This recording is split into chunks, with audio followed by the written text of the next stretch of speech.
मार्ग प्रवर्तक ही होते ज्ञानी यदि विनय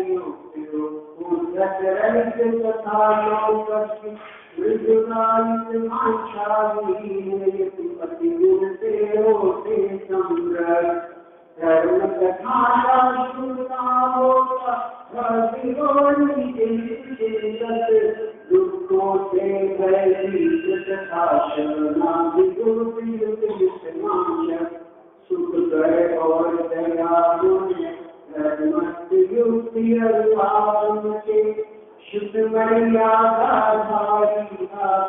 मुक्ति धर्म वार्ता पापों के दुर्वार धर्म से सुख जाने जन अगर छोड़ कर पाप धर्म आचरण करे सुखवांशक सर्व कर्म क्षय जो संग वह सुख शीघ्र तभी चाहे कर्म क्षय सम्यक विचार चरित ज्ञान से अवगामी आगम शुद्धि से शुद्धि आपसे आपसे रहित सब दोषों से अक्षय युक्ति से कर विचार सतपुरुष सुखद दिन शरण नहीं वह विधि जय विधि शरीर है पूर्णता दोष संवेदा शुद्ध करे जो तीनों का आराधना अगर मोक्ष शिष्यों को पहला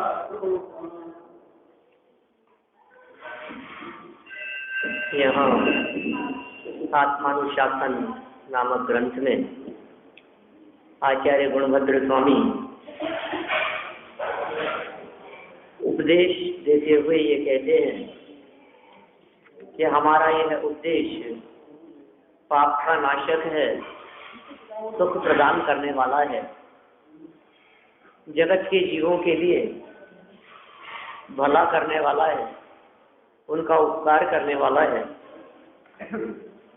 इसलिए कदाचित हमारा यह उपदेश आपको कटु भी लगता हो, कठोर भी लगता हो, तो यह भव्य जीवों उससे भयभीत नहीं होना।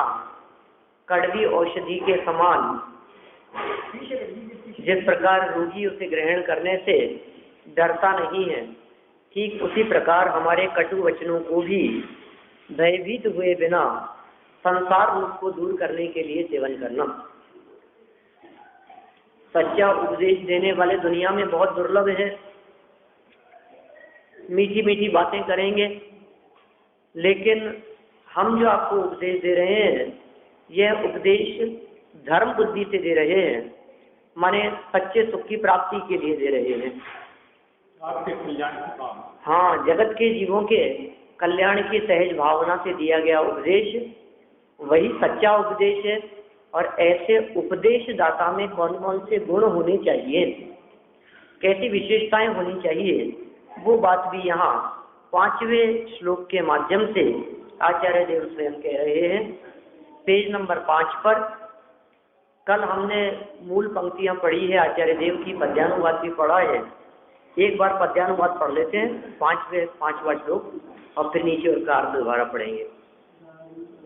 धर्म कथा कहने का अधिकारी हो प्रज्ञायुत शास्त्र हो प्रतिभा संपन्न क्षीण आशामय लोक स्थिति काले प्रशम प्राग दृष्टा प्रश्नों का प्रश्न सहन करने वाला प्रभुतायुत गुण निधि प्रदुभाषी सबका मन हरने वाला।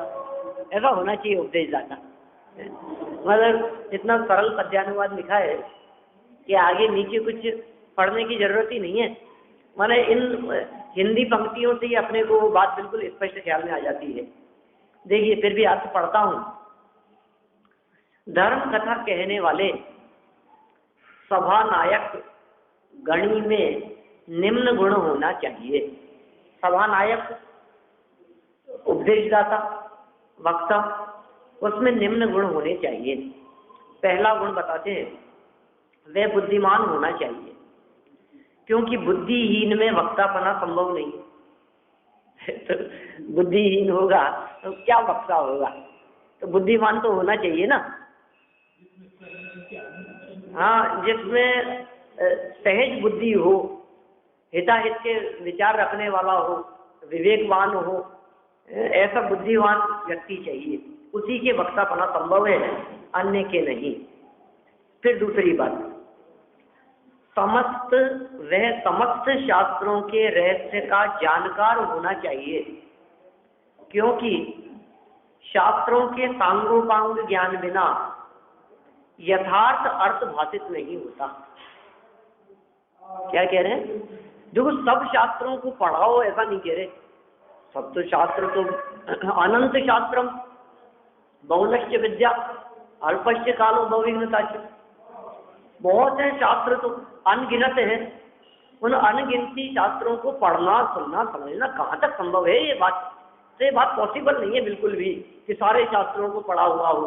हाँ, लेकिन इतनी बात अवश्य है कि शास्त्रों का मर्म पढ़ा हुआ हो, रहस्य ख्याल में हो उसके।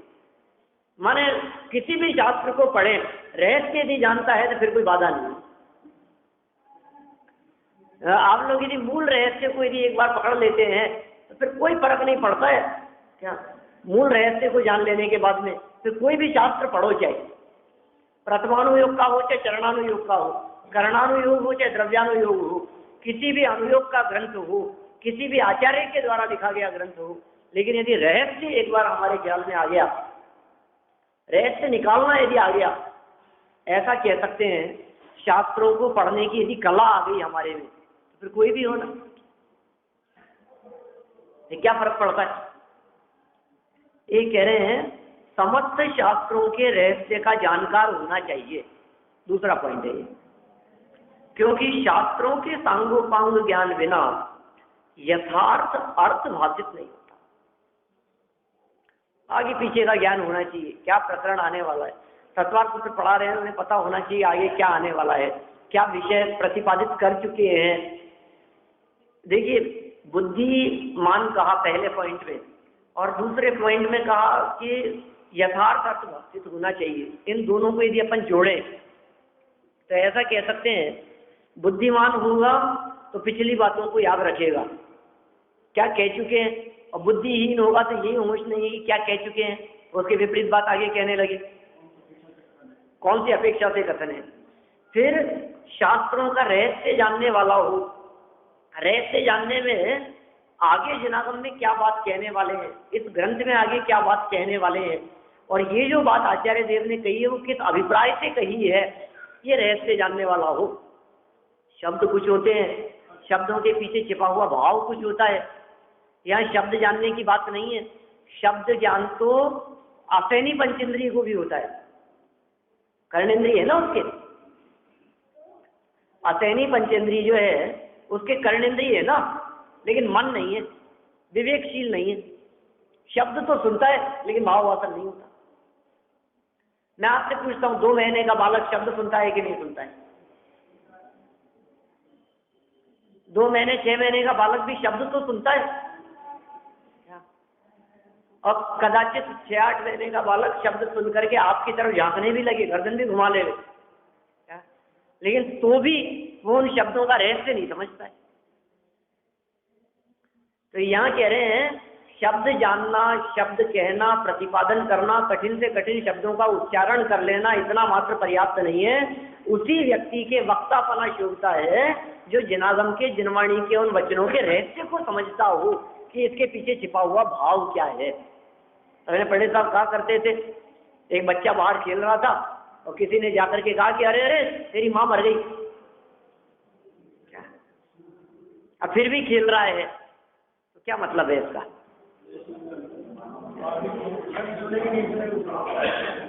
अरे सुना नहीं क्या कि तेरी माँ, अरे खेलने दो अभी मेरे को, डिस्टर्ब मत करो। वो क्या समझता है कि रोजाना कभी बाजार जाती है, कभी किसी काम से जाती है तो आज मर गई है, आ जाएगी। या तो वो मरने का मतलब नहीं समझता या वो माँ का मतलब नहीं समझता। शब्द तो उसने सुने हैं बराबर, सुना नहीं क्या मैं क्या कह रहा हूँ कि हाँ हाँ सुन लिया, माँ मर गई, उसका मतलब नहीं समझता, इसलिए ऐसी बात करता है। ये कह रहे हैं आचार्य देव ने जिनवाणी में क्या बात कही है, दिगंबर संत क्या कह रहे हैं, तीर्थंकर परमात्मा क्या बातें कहना चाहते हैं। ये जो शब्द यहाँ लिखे हैं, इन शब्दों के पीछे क्या मर्म छिपा हुआ है, मर्मी होए मर्म तो जाने। ये कह रहे हैं यहाँ पर ऐसा शास्त्रों का जानकार हो तभी यथार्थ अर्थ भाषित होगा, अन्यथा फिर वो यथार्थ बात बतला नहीं पाएगा। ये वक्ता के लिए दूसरा विशेषण कहा। फिर तीसरी बात, वह लोक व्यवहार का ज्ञाता होना चाहिए, क्योंकि लोक रीति के ज्ञान बिना वह लोक विरुद्ध वर्तन करेगा। क्या लोक रीति का जानकार होना चाहिए, रिलेशन समझने वाला होना चाहिए, व्यावहारिक होना चाहिए। मतलब हित में प्रिय वचन बोलना, आगे आने वाली है चर्चा उसकी भी। लेकिन लोक व्यवहार का ज्ञाता होना चाहिए का मतलब वो समझता है व्यावहारिकता किसका नाम है, और लोक व्यवहार का ज्ञाता होने के अंदर धार्मिक व्यवहार का ज्ञाता भी उसके अंदर गर्भित हो सकता है, वो भी लोक व्यवहार ही है। जिन मंदिर में आए तो कैसे अष्टांग नमस्कार करना, कैसे बैठना, कैसे जैन देव के दर्शन करना, ये सब लोक व्यवहार है। मंदिर के अंदर बातें नहीं करना, किसी के ऊपर बिगड़ना नहीं, गुस्सा नहीं करना, शांत प्रकृति रखना, ये सब लोक व्यवहार है। शिष्टाचार से बात करना, बड़े छोटे की पहचान होना, कौन बड़े हैं कौन बुजुर्ग हैं, किसका कैसे सम्मान होना चाहिए, ये सामान्य बातें हैं, ये लोक व्यवहार का ज्ञाता होना चाहिए। छोटी छोटी सी बातें, जिनवाणी का विनय उसके हृदय में होना चाहिए, ये लोक व्यवहार है। सामान्य शिष्टाचार जानने वाला हो, ऐसा लोक रीति के ज्ञाता के बिना लोक विरुद्ध वर्तन करेगा। नहीं तो लोग कहेंगे इसमें इतनी अकल नहीं है, बड़ों से कैसे बात करते हैं। अब देखो तो ऐसा कैसे चलेगा। तो चौथी बात कह रहे हैं, आशावान महत्वाकांक्षी नहीं होना चाहिए, क्योंकि आशावान होने पर वह श्रोताओं का मनोरंजन करना चाहेगा, यथार्थ अर्थ का प्ररूपण नहीं करेगा। बोलो, महत्वाकांक्षी नहीं होना चाहिए।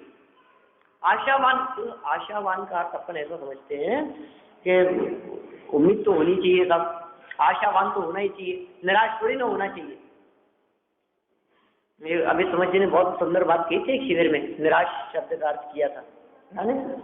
निराशा, हाँ निराशा जो है ये नेगेटिव अर्थ में नहीं है, पॉजिटिव शब्द है ये निराशा। उदास और निराश में फर्क है। उदास होना अच्छा नहीं है, लेकिन निराश होना तो बहुत अच्छा है। अपन निराशा शब्द का अर्थ उदासी के अर्थ में करते हैं। निराशा शब्द का अर्थ ये है, आशा मतलब है इच्छाएं, और निराशा का अर्थ ये जिनकी इच्छाएं निकल गई है, जिनकी इच्छाओं का अभाव हो गया है, वे वास्तव में निराश है। सच्चे धर्मात्मा, हमारे मुनिराज, तीर्थंकर परमात्मा, अरहंत और सिद्ध परमात्मा, वे सब वास्तव में निराशा से युक्त हैं, क्योंकि उनको कोई आशा नहीं है। अब उन्हें जगत से कुछ लाग लपेट नहीं है, अब जगत से कुछ लेना देना नहीं है। लेकिन यहाँ ये कह रहे हैं आशावान नहीं होना चाहिए, इच्छाओं से सहित नहीं होना चाहिए। क्यों? क्योंकि यदि वो इच्छा रखेगा तो फिर इच्छा की पूर्ति के लिए वो कुछ भी करने के लिए तैयार हो जाएगा। श्रोताओं को खुश रखने के लिए उनकी इच्छा अनुसार बोलेगा, जैसा वो सुनना चाहते हैं वैसा सुनाएगा। धन लेकर के, पैसे की इच्छा रख करके, यदि मान लीजिए फीस लेकर के, चार्जेज लेकर के यदि कोई व्यक्ति पढ़ाएगा तो निश्चित मान करके चलिए आप, वो तो इसी फिराक में रहेगा कि सामने वाला खुश रहे, मेरे नाराज नहीं हो जाए, उसके हिसाब से पढ़ाना है हमारे को। ये आशावान हो गया। पैसा लेकर के पढ़ाना, ये आशावान हो गया। धन के लोभ में पढ़ाना, है आशावान हो गया। उसको खुश करें, पैसे की इच्छा नहीं हो तो हमारा काम करवा देगी, इनसे हमारे कई काम निकलते हैं, ये नाराज हो गए तो गड़बड़ हो जाएगी हमारी। तो ऐसा विचार करना, तो वो भी क्या है, मनोरंजन करेगा। मनोरंजन करने का मतलब दूसरे के चित्त को प्रसन्न करना चाहेगा, यथार्थ अर्थ का प्ररूपण नहीं करेगा। देखिए अपने पंडित साहब एक बात कहा करते थे, जानवी जी साहब, एक रत्ती मांस खाए तो नरक में जाए। एक पंडित जी कहीं पढ़ाने जाया करते थे किसी ठाकुर साहब के यहाँ, और वहाँ जाते थे और उनको पढ़ाते थे और फीस लेते थे, अच्छा पैसा लेते थे उनसे, और बरसों हो गए उनको पढ़ाते हुए।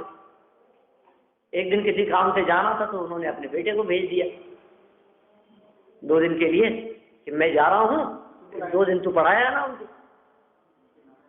नारा कैसे करे, तो वो पढ़ाने के लिए गया, कुछ बात ऐसी प्रसंग चला मांस भक्षण आदि के संदर्भ में, तो उसने तो स्पष्ट बात कह दी, उसे क्या पता, जब जो सच्ची बात थी वो कह दी, एक रत्ती मांस खाए वो नरक में जाए। वो बहुत नाराज हुए। दूसरे दिन पंडित जी आए, पिताजी आए, उसके बहुत बिगड़ गए। क्या बात करते हो तुमने, हमारे को धोखे में रखा और ऐसा वैसा, और हम नरक में जाएंगे, हमें नरक में भेजोगे? तुम एक तुम्हारा छोकरा बोलता था कल, एक रत्ती मांस खाए तो नरक में जाए। अरे कैसी बात करते हो, ऐसा थोड़ी नहीं, आप समझे नहीं उसका बात। तो झूठ बोलता था, क्या वो गलत पढ़ाता है? नहीं, वो भी गलत नहीं पढ़ाता है, तो फिर क्या हम नरक में जाएंगे? नहीं नहीं, ऐसा भी नहीं। बात को सुनो, पूरी बात क्या है। आप बिगड़ क्यों रहे हो कि बात तो ऐसी है, एक रत्ती खाते हो क्या आप? तो तोल के थोड़ी ना खाते हो, पाव आधा पाव खाते हो ना आप, तो 100-200 ग्राम खाते होंगे। एक रत्ती खाए वो नरक में जाए, आप तो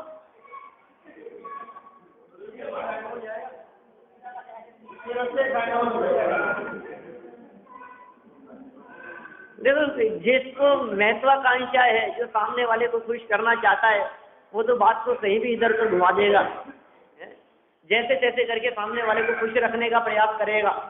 अर्थ क्या निकलता है और क्या अर्थ सामने वाले को अच्छा लगता है, जो सामने वाले को अच्छा लगता है वो अर्थ कर देंगे।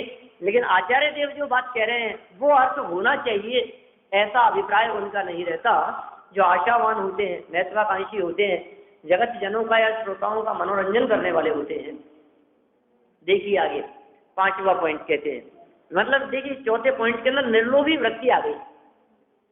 चौथे पॉइंट के अंदर क्या बात निकलेगी? निर्लोभी होना चाहिए, लोभ लालच नहीं होना चाहिए।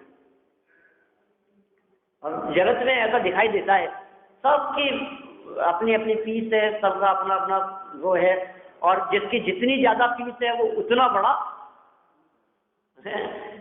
व्यक्ति है, जिसकी जितनी ज्यादा फीस वो उतना ज्यादा महिमावान, और जो फ्री में करता है, अरे इसकी तो क्या, फ्री वालों की कुछ कीमत नहीं है।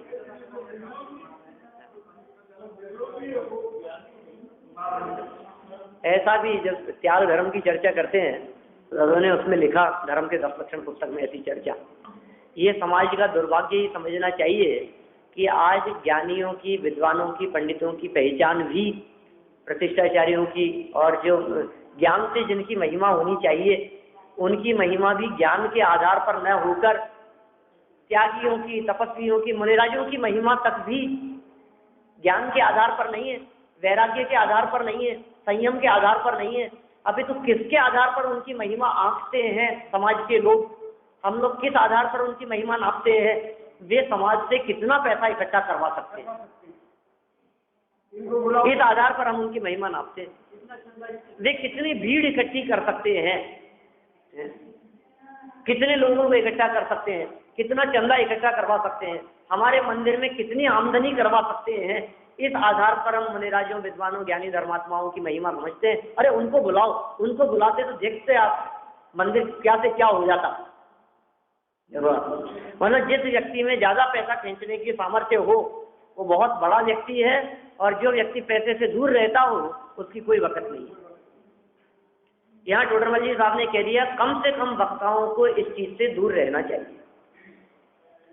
और हमें भी इस बात को समझ लेना चाहिए कि जिन वक्ताओं में लोभ लालच की प्रवृत्ति विशेष दिखाई देती हो, इसका मतलब है जिनवाणी के यथार्थ वक्ता नहीं, बराबर। तो श्रोताओं का मनोरंजन करने वाला नहीं हो, ठीक है, आशावान नहीं हो, इच्छावान नहीं हो, लोभी लालची नहीं हो। 5वां पॉइंट आगे, वह कांतिमान और प्रतिभाशाली होना चाहिए, क्योंकि शोभायमान न होने पर यह महान कार्य उसे शोभा नहीं देगा। प्रतिभाशाली होना चाहिए, होनहार होना चाहिए, योग्य होना चाहिए, जिसका प्रभाव हो। प्रतिभाशाली और प्रभावशाली भी कह सकते हैं, जिसका प्रभाव हो, श्रोताओं पर जिसका प्रभाव पड़े। देखिए फिर आगे, वह उपशम परिणाम वाला होना चाहिए, क्योंकि तीव्र कषाई व्यक्ति सबके लिए अनिष्टकारी और निंदा का स्थान होगा। तीव्र कषाई नहीं होना चाहिए। उपशम परिणाम वाला मतलब मंद कषाई, पॉजिटिव नेगेटिव दोनों बात कह दी। उपशम परिणाम वाला होना चाहिए, इसका मतलब ये हुआ कि तीव्र कषाई नहीं होना चाहिए। सहजता से समाधान करने वाला, बिगड़ जाने वाला नहीं। किसी भी बात से बिगड़ जाए, गुस्सा ही करता रहे, नाराज, बीच बीच में नहीं बोल, आप नहीं बोल सकते बीच में, आप क्या बीच में डिस्टर्ब कर देते हो, मेरी धारा टूट जाती है, तब बीच बीच में टोकते रहते हो। चलने दो ना प्रवचन जैसे चल रहा है, मेरी सुनेगा, कोई बीच में नहीं बोलेगा। जब करते हो किसी को शंका होगी तो क्यों नहीं बोलेगा? तुम्हें प्रश्न का जवाब नहीं आता हो तो पढ़ करके आओ, ढंग से समझ के आओ। आप किसी की शंका करने से कैसे रोक सकते हैं किसी व्यक्ति को? जिज्ञासा भाव से यदि कोई व्यक्ति प्रश्न करता है, आप शांत भाव से उसका समाधान करेंगे। ये आप में गुण होना चाहिए। नहीं तो ये बात ऐसी नहीं, आप लोगों को ऐसे लग रहा होगा, सबकी दृष्टि मेरी तरफ दिखाई देती है कि वक्ता तो आप हैं साहब, हम तो श्रोता हैं। ऐसा नहीं है, आप तब भी वक्ता हैं।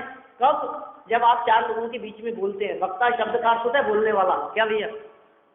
आपको ऐसे लग रहा होगा ये जिन गुणों की चर्चा चल रही है, ये तो अभी ऊपर गद्दी पे बैठे हुए वाले व्यक्ति की चर्चा चल रही है, हमारी चर्चा तो कल से आएगी। ऐसा नहीं है।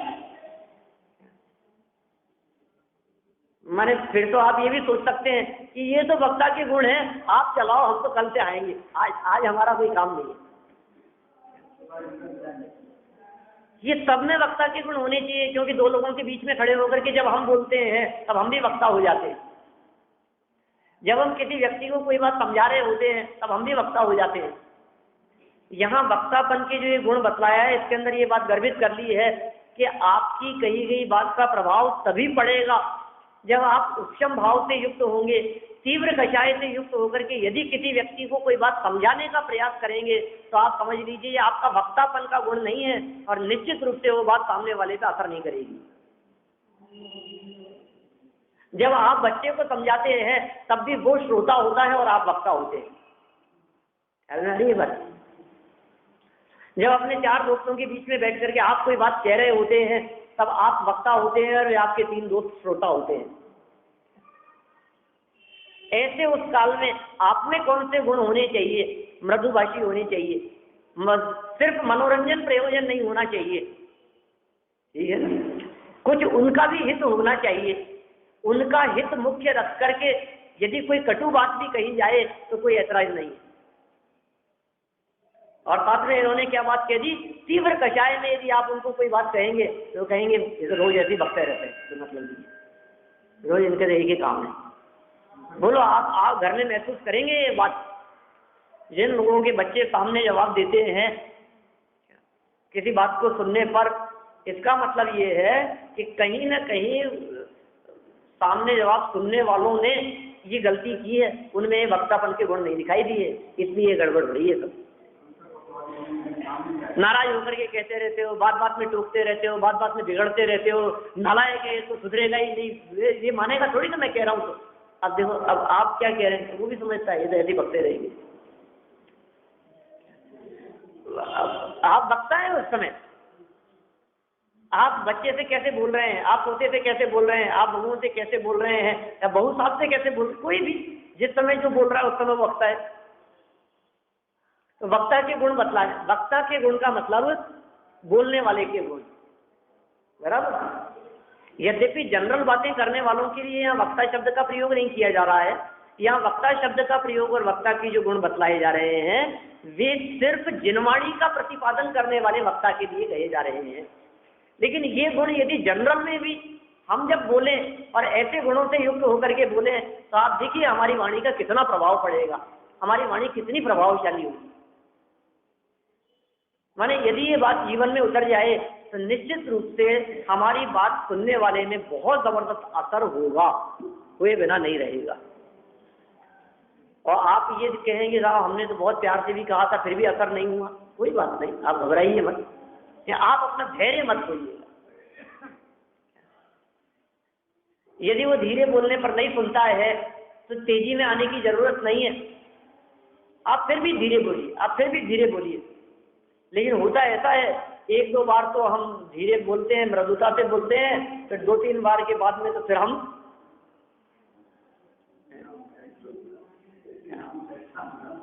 नाम क्या है शांतिलाल, क्या है समझ लो फिर कितनी शांति है। 4 बार यदि पूछ लो तो पता लगता है कि ये कितने कितने शांति है। क्या नाम है तुम्हारा? मैं शांति कुमार। क्या नाम बताया? शांति कुमार। फिर 2 मिनट, आपका नाम क्या है भाई साहब? शांति कुमार। फिर 2 मिनट बाद में पूछ ले तो कह दिया ना एक बार शांति कुमार, और फिर पूछे तो बोलो क्या होगा कि हाँ तो हमने समझ लिया आप कितने शांति कुमार है। आप कैसे शांति लाल है? बोलो हो सकता है ऐसा। कितना धैर्य है हमारे हृदय में, कितनी भी बात पूछे लेकिन फिर भी गुस्सा नहीं होना चाहिए, बिगड़ना नहीं चाहिए, नाराज नहीं होना चाहिए। आप सोचिए छोटे छोटे से बच्चों को जब हम कोई बात सिखाते हैं, साल भर का बच्चा है, 2 साल का बच्चा है, एक बात उसको 100 बार बताते हैं। कोई भी बात सिखाने के लिए नीला पीला कलर भी यदि उसको सिखाना हो ना, काला पीला भी, तो भी हम उसको 25-25, 50-50 बार बतलाएंगे और नाराज नहीं होते हैं। और सबके साथ में हुआ है ऐसा, और सबके माता पिता ने हमारे को इस तरह से सिखाया है, सबको अपने अपने माता पिता ने। बोलो, और वही माता पिता 2 बार कोई बात पूछ लेते हैं तो हम बिगड़ जाते हैं। बोलो, हमें वो बात भूलनी नहीं चाहिए कि हमें भी इतनी बार वो बात शांति से उन्होंने बिना गुस्सा किए हुए, बिना झुंझलाहट के, और कितनी बार तो नाम याद कराया है हमारे को। बेटा आपका नाम क्या है? 100 बार वही प्रश्न दिन भर में बच्चे को उसका नाम ही याद कराने के लिए। यहाँ कह रहे हैं उपशांत परिणामी होना चाहिए, उपशम परिणाम वाला होना चाहिए। तीव्र कषायी व्यक्ति सबके लिए अनिष्टकारी है और निंदा का स्थान है, निश्चित रूप से वो अपने सदा बिगाड़ने वाला है। और ऐसे तीव्र कषायी व्यक्ति से कोई सुनना पसंद नहीं करेगा, लोग भाग जाएंगे। क्या कहेंगे, अरे बेकार है, बेइज्जती करते हैं हमारी, उठ पटांग बोलते हैं, उल्टा सीधा बोलते हैं, कि क्या सुनना उनको। माने साफ साफ जाहिर होता है कि उनके हृदय में धर्म ने प्रवेश नहीं किया है। उपशम का मतलब दबना, मंद परिणाम। कषाएं जिसकी मंद दिखाई देती है उसका नाम है उपशम परिणामी। अनिष्टकारी नहीं हो किसी दूसरों के लिए, दूसरों का हित करने वाला नहीं हो, और दूसरों के लिए, दूसरों की दृष्टि में वो निंदा का पात्र नहीं हो। फिर 7वां पॉइंट, वह श्रोताओं द्वारा प्रश्न करने के पहले ही उत्तर का जानकार होना चाहिए, क्योंकि स्वयं ही प्रश्नोत्तर करके समाधान करने से श्रोताओं को उपदेश में दृढ़ता होगी। देखो टोडरमल जी मोक्ष द्वार प्रकाशन में भी सारे यही पॉइंट लिए हैं, मैक्सिमम पॉइंट यहीं से उठाए। मुझे लगता है इस ग्रंथ की टीका करने के उपरांत उन्होंने वो चालू किया होगा, साथ साथ में भी चल सकता है मोक्ष द्वार प्रकाशन ग्रंथ लिख रहे। ये है कि अपन पहले 5 मिनट कर लिए, पूरा भी बताइए, यही कर लेना। 5 मिनट थोड़ी ना लगेंगे, 2 मिनट का काम। 2 मिनट का काम है। अभी अपन ये पॉइंट पढ़ ले हैं, फिर टोडरमल जी के शब्द भी पढ़ेंगे, मूल ढूंढारी भाषा से भी लोगों को मतलब परिचय हो जाए। नहीं, और सब पुराने लोग हैं मैक्सिमम, जितने लोग दिखते हैं 40 से ऊपर वाले दिखते हैं मैक्सिमम मेरे को। क्या बात तो वही आएगी, ढूंढारी का आपको तो विशेष रस आता है। देखिए यद्यपि पुस्तकें कम है तो भी अपन ढूंढारी से भी पढ़ सकते हैं। पहले हिंदी पढ़ लेते हैं अपन आगे। क्या 7वें पॉइंट में क्या बात कही? श्रोताओं के प्रश्न करने से पहले उत्तर का जानकार हो। माने कोई भी प्रश्न विषय के संदर्भ में, प्रकरण के संदर्भ में आपसे यदि कर ले वे, तो आप उन प्रश्नों का समाधान कर सकें। ये बात हर उस वक्ता के लिए है। मतलब समझ लीजिए, आप वही बात समझिएगा, ये सिर्फ मेरे लिए नहीं है। आप यदि 4 लोगों के बीच में कोई टॉपिक उठा रहे हैं, तो आपके चित्त में ये बात होनी चाहिए कि इस टॉपिक से रिलेटेड क्या क्या प्रश्न उठा सकता है सामने वाला, और आप उसका क्या समाधान करेंगे। तब तो वो बात छेड़ी है। आप यदि किसी व्यक्ति से कह रहे हैं कि अरे इनमें कोई दम नहीं है, आप इसको क्यों मानते हो, ये क्यों करते हो, तो सामने वाला कर लेगा क्यों, आपको क्या एतराज है। तो उसको समझाओ आप कि हमारे भगवान कैसे होते हैं, वितरागता क्या होती है, और इससे क्या क्या हानियां हो सकती है, और इससे आपको लाभ नहीं होता है। मतलब सब तरह से उस बात को समझाने की आप में कला होनी चाहिए। तब तो आप उस प्रकरण को छेड़िए। कोई टॉपिक लेकर के बैठ गए, आप किसी व्यक्ति के सामने बैठ गए, 6 द्रव्य की चर्चा छेड़ दी आपने कि चलो मैं तुम्हारे को कोई धर्म की बात ही बताता हूँ। कोई व्यक्ति आपसे पूछे कि आप रोजाना प्रवचन सुनने के लिए जाते हो, एक काम करो हमारे को थोड़ा कुछ तो बताओ धर्म के बारे में। आपने बता दिया, चलो मैं बताता हूँ आपको। 6 द्रव्य होते हैं, जीव, पुद्गल, धर्म, अधर्म, आकाश और काल। ये 6 द्रव्य होते हैं। और द्रव्य होते हैं ये 6। अपन तो जीव है। अब इसको पुद्गल का पता नहीं है, और सामने वाले ने पूछ लिया क्या है, धर्म, अधर्म, आकाश, काल और जीव, ये तो शब्द सुने हुए लग रहे हैं। ये पुद्गल क्या क्या चीज है, ये क्या होता है, ये तो पता नहीं। तो फिर आप को चर्चा कर रहे हो जब आपको 6 द्रव्यों का स्वरूप नहीं पता है। जो चर्चा आपको पता है, जिसकी डिटेल आपको पता है, जिसकी गहराई में जाकर के धर्म धर्म की व्याख्या करने पर यदि आप उनको सिद्ध कर सकें, यदि आप उनकी चर्चा सामने वाले के गले उतार सकें, समझा सकें, तो आप वो चर्चा दूसरे के सामने कीजिए। तो प्रश्नों का समाधान करने की सामर्थ्य होनी चाहिए, और स्वयं प्रश्नोत्तर करके यदि सामने वाले को समझाएंगे, श्रोताओं को समझाएंगे, तो उसका भी विशेष प्रभाव पड़ेगा। आगे चलिए। वह प्रचुर प्रश्नों को सहने की क्षमता वाला होना चाहिए। कितने भी प्रश्न पूछ लो, किसी को कुछ पूछना हो तो पूछो, ऐसे कितने भी प्रश्नों को का समाधान करने के का सामर्थ्यशाली हो। क्योंकि यदि वह प्रश्न करने पर नाराज होगा, तो श्रोता प्रश्न नहीं करेंगे, उनका संदेह दूर कैसे होगा। माने शंका का समाधान करने के सामर्थ्य होना, ये बहुत महत्वपूर्ण पॉइंट है किसी भी वक्ता के लिए। देखिए फिर आगे, वह प्रभुता सहित होना चाहिए, क्योंकि श्रोता उसे अपने से ऊंचा जानेंगे तभी उसका कहना मानेंगे। उसमें प्रभुता ही नहीं है, अरे इसमें क्या दम है, ये कल का छोरा, ये क्या समझाएगा, ये क्या बताएगा। मतलब उसमें इतनी प्रभुता होनी चाहिए कि लोग उसकी बात को स्वीकार कर सकें, लोग उसकी बात को माने। ऐसा वक्तापन तो होना चाहिए, अपने से ऊंचा स्वीकार कर सकें, तभी उसका वक्तापन शोभित हो सकेगा। उसका बाह्य आचरण भी ऐसा होना चाहिए, उसकी प्रवृत्ति भी ऐसी होनी चाहिए, उसका क्षयोक्षम भी ऐसा होना चाहिए, उसकी ज्ञान की योग्यता भी ऐसी होनी चाहिए। ये सारी बातें एक दूसरे से रिलेटेड है, अकेले ज्ञान से काम नहीं चलेगा। आचरण, व्यवहार, प्रवृत्ति, योग्यता, ये सब बातें उससे रिलेटेड हैं। तो इतनी सब बातें यदि उसमें होगी, तभी वो प्रभुता संपन्न होगा, और तभी श्रोता उसका कहना मान सकेंगे। फिर देखिए 10वां पॉइंट, वह दूसरों के मन हरने वाला, उन्हें अच्छा लगने वाला होना चाहिए। क्योंकि जो असुहावना लगे उसकी शिक्षा श्रोता कैसे मानेंगे। क्या असुहावना नहीं लगना चाहिए, सुहावना लगना चाहिए, मन को हरने वाला नहीं हो, जो 1 घंटे उसका चेहरा देखते देखते ही परेशान हो जाए, ये आ रहे क्या है।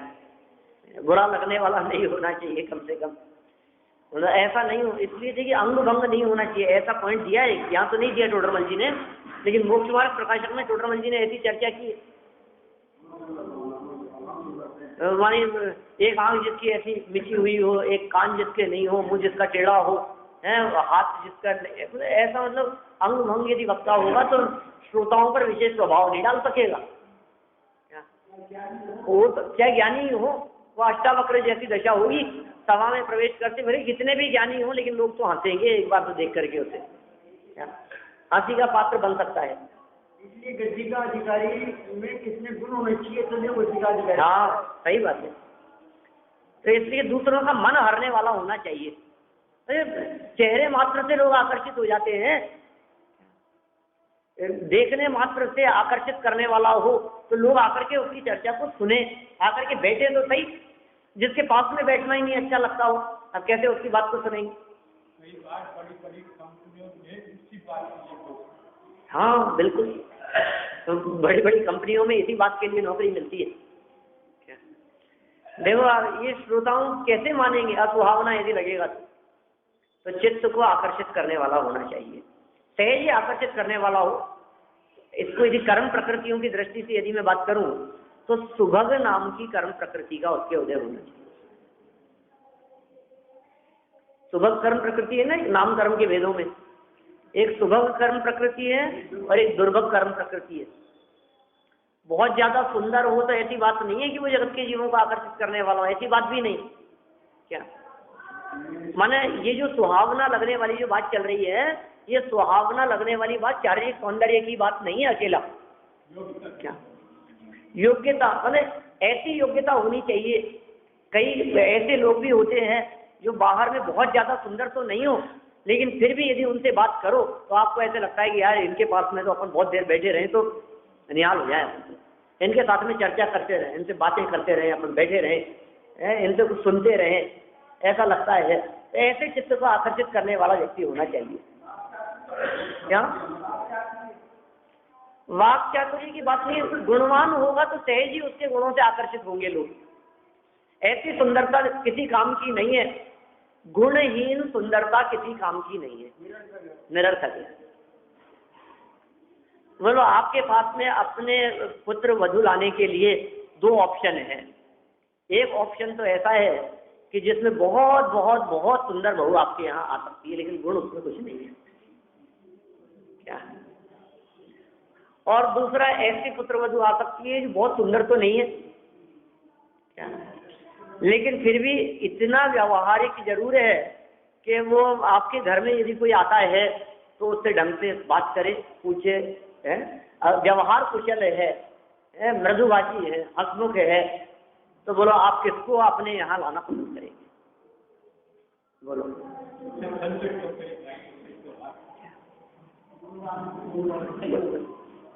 जो लोग व्यवहार जानते हैं, मतलब जो गुणवान है, जो सदाचारी है, जो अपनी मृदु भाषा से सबके मन को हरण कर लेने वाली, बहुत सुंदर नहीं हो तो क्या फर्क पड़ता है, लेकिन कम से कम चित्त हरण करने वाली तो हो। जिसके पास में कोई व्यक्ति बैठना ही पसंद नहीं करे, वो सुंदर तो बहुत है लेकिन जिसको अपने सुंदरता का ही बहुत घमंड है, अब उसका क्या लेना देना है, उसमें क्या करेंगे वो किस काम की है? तो ऐसे यहाँ मैंने तो बात कही है घर में बहू के आधार पर उदाहरण दे करके, यहाँ वक्ता के संदर्भ में ऐसी बात कही है कि ऐसा नहीं है कि जो मतलब समझिए आप जो मतलब पूरे जयपुर के अंदर के पूरे राजस्थान में, इंडिया में बहुत सुंदर हो, ऐसा हैंडसम हो, ऐसे वक्ता थोड़ी ना चाहिए अपने को, सामान्य हो लेकिन फिर भी मन हरने वाला हो, योग्य हो। देखिए आगे, असुहावना नहीं लगना चाहिए, भद्दा नहीं होना चाहिए। इसी तरह से अब ये असुहावना लगने के अंदर उसकी ड्रेसअप भी आ जाएगी, ड्रेस कोड भी आ जाएगा, शामिल हो जाएगा उसमें। ऊटपटांग कपड़े पहने हुए नहीं हो, ठीक है ना, सभ्य शालीनता से युक्त हो, ये सारी बातें उसमें शामिल हो जाएगी। वह गुणों का निधान होना चाहिए, क्योंकि गुणों के बिना नायकपना शोभा नहीं देता। और फिर अंतिम पॉइंट दिया है, गुणों का निधान, तो बातें आएंगी उसमें, गुणवान होना चाहिए।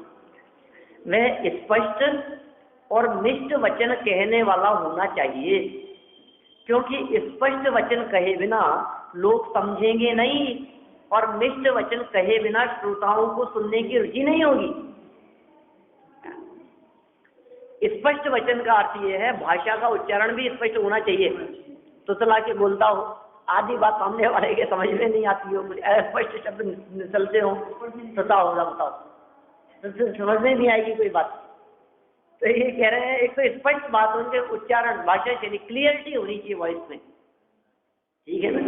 तो मतलब गला खराब हो तो आप नहीं बोले, ऐसा कह रहे हैं। आवाज की क्लियरिटी जरूरी है कि सामने वालों को समझ में आ सके वो भाषा। और मिष्ट वचन, मधुर वाणी, कर्णप्रिय वाणी होनी चाहिए, सुनने की रुचि नहीं होगी। ऐसा लगता है ना कई बार, जैसे मान लीजिए सोमन प्रकाश जी बोलते हैं तो अपने को ऐसा लगता है कि यार कब 1 घंटा पूरा हो गया, आगे पर इतना सा क्यों रखते हैं, इनके प्रवचन तो 2-2 घंटे के होने चाहिए, है ना, अपने को ऐसा लगता है। कोई भी ऐसे एक उदाहरण दिया है इस तरह से, और बहुत लगता जब वे बोलते हैं तो कितनी मिठास है उनकी वाणी में।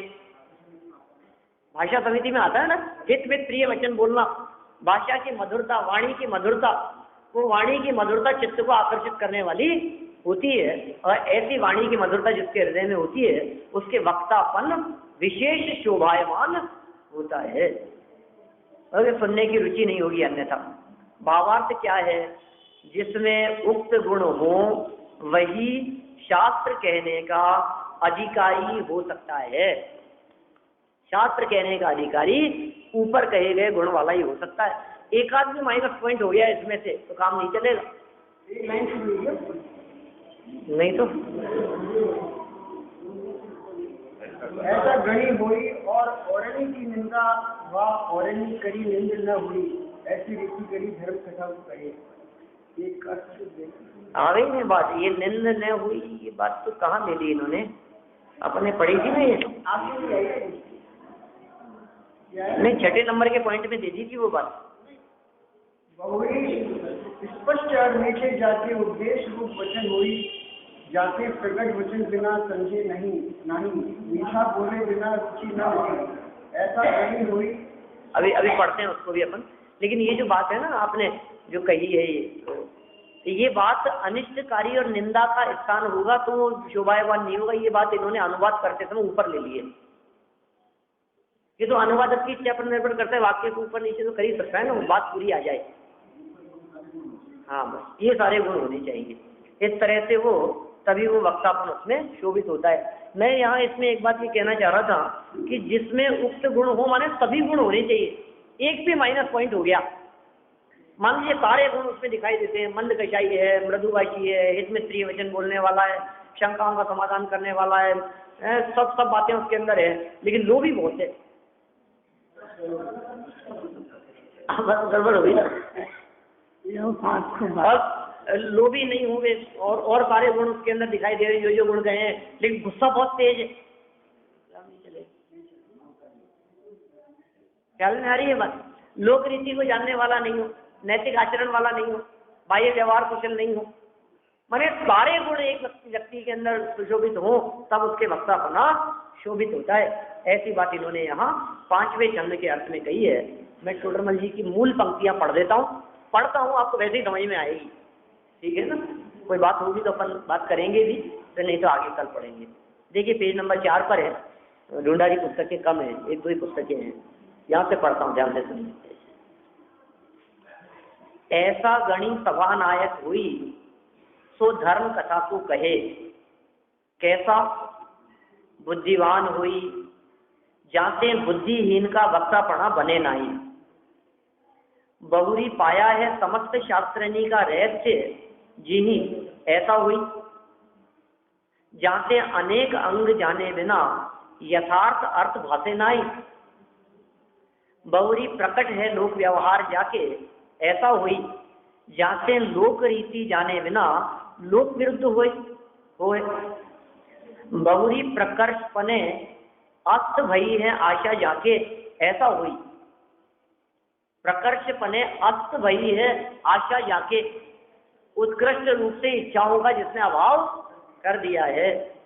बहुरी प्रकर्ष पने अस्त भई है आशा जाके, ऐसा हुई जाते आशा वाला रंजायमान मन किया चाहे यथार्थ अर्थ प्ररूपे नहीं। बोलो, आशा वाला रंजायमान मन किया चाहे, मन को रंजायमान करना चाहेगा, यथार्थ अर्थ प्ररूपे नहीं। बहुरी कांति करी उत्कृष्ट होए जाते शोभायमान न भये, महंत पनो शोभे नाई। बहुरी उपशम परिणाम युक्त होई जाते तीव्र कषाय, सर्व को अनिष्ट निंदा का स्थान हुए। बहुरी प्रश्न किए पहले ही देखा है उत्तर जाने, ऐसा हुई जाते आप ही प्रश्न उत्तर करी समाधान करें तो श्रोतानी के उपदेश की दृढ़ता हुई। बहुरी प्रचुर प्रश्ननी का सहनहारा हुई, जाते प्रश्न किए खेद खिन्न हुई, तो श्रोता प्रश्न न करी सके। बोलो, प्रश्न किए खेद खिन्न हुई तो श्रोता प्रश्न न करी सके, तब तिन्ही का संदेह कैसे दूरी हुई। बहुरी प्रभु होई, जाते जाको आपते ऊंचा जानो, ताई का कहा मानिए। बहुरी औरनी के मन का हरण हारा हुई, जाते जो असुहावना लागे, ताकि सीख कैसे माने। बहुरी गुणनी का निदान हुई, जाते गुण बिना नायक पनो शोभे नाई। बहुरी स्पष्ट और मीठे जाके उपदेश रूप वचन हुई, जाते प्रकट वचन बिना समझे नाई। मीठा बोले बिना रुचि न हुई, ऐसा गणी हुई सो औरनी की निंदा, व औरनी करी निंदे न हुई। ऐसी रीति करी धर्म कथा को कहे। इस प्रकार से धर्म कथा को कहने वाला होना चाहिए। ये लाइन छूटी गई इसमें से। हाँ, और भावार्थ भी लिखा है, आप विषय इतने गुण हुई, तब शास्त्र कहने का अधिकारी होना योग्य है। इस तरह से ये ढूंढारी भाषा की भी बातें अपन ने यहाँ पढ़ी है। छठे पॉइंट के अंदर भी वक्ता के कुछ गुणों के संदर्भ में बात कही है। फिर 7वें श्लोक में श्रोता के स्वरूप की चर्चाएं की है। तो अपन 7वें में श्रोता के स्वरूप की चर्चा है। अपन कल 6ठे और 7वें की चर्चा करेंगे। कोशिश करेंगे कि श्रोता के स्वरूप की चर्चा भी प्रारंभ हो जाए। अभी की चर्चा को हम यही विराम देते हैं।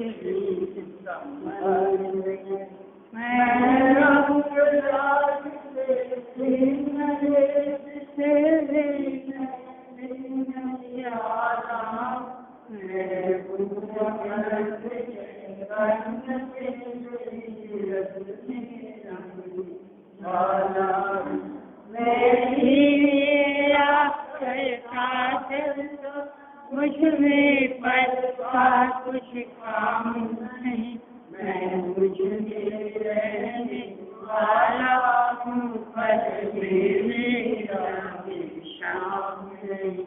मैं शुद्ध एक पल पल से अप्रभाव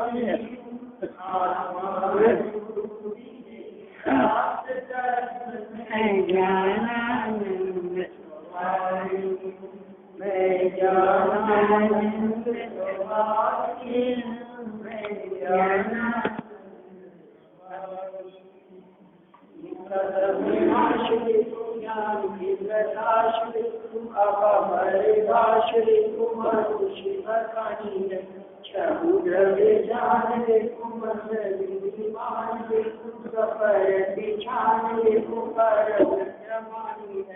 अनुभवताय रे तू जीव के जताय रे काउनंदताय रे कुपके उड़वानी है जहाँ कहाँ ताय रे तू पार के जिनवानी है जिनवाणी की अद्भुत परमान हमारा जी करे प्रेमा सामिया ये जिनवानो आरती तो जो तेरा शरणा है सो पावे कुछ जावानी के ध्यान पे सुझे करो सो पावे मत मनुष्य करो।